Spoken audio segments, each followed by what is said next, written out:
இந்த பிஜேபி அரசை வந்து எதுக்கணும்னு நினைச்சாங்க. ஆனா எல்லாத்தையும் அடக்கி ஒடுக்கிட்டாங்க.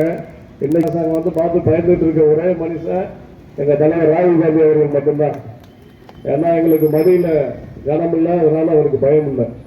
எங்களை மாதிரி ஒரு சாதாரண தொண்டர்கள் கோடிக்கணக்கான பேர் அவர் பின்னாடி நாடு முழுவதும் இருக்கும். இந்த மாதிரி நீட் தேர்வுகளை கண்டிச்சோம்.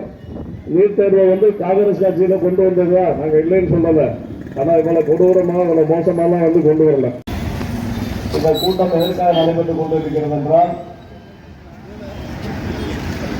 கடந்த மே மாதம் 3ஆம் தேதி நடந்து முடிந்த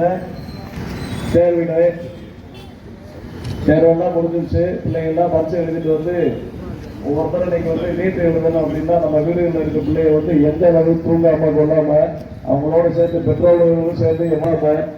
அதை விட பெரிய விஷயம் என்னன்னா, ஒரு 12ஆம் வகுப்பு முடிஞ்ச உடனே நீட் தேர்வு எழுதணும் அப்படின்னா அவன் வந்து 8ஆம் வகுப்பு 9ஆம் வகுப்புல இருந்தே அந்த குழந்தைகள்லாம் வந்து நீட்டுக்காக வந்து தன்னை தயார்படுத்திட்டு இருக்காங்க. அந்த மாதிரி 4-5 வருஷம் கஷ்டப்பட்டு படிச்சு பரிசையும் எழுதிட்டாங்க. பரிசை எழுதுறது வந்து கஷ்டப்பட்டு பரிசை எழுதும் போது இந்த பிஜேபி ஆளுற மாநிலங்கள்ல உதாரணமா வந்து போன வருஷமும் வந்து அப்படிதான் நடந்தது. அந்த நீட் தேர்வோட வினாத்தாள் வந்து லீக் ஆயிடுச்சு. 2024 வந்து ஒரு இடத்துல மட்டும் நடந்தது. அதை வந்து புடிச்சு கடைசியில் அந்த சென்டர்ல பர்டிகுலர் சென்டர்ல எழுதுனா ஒரு 1500 பேருக்கு மட்டும் மறுபடியும்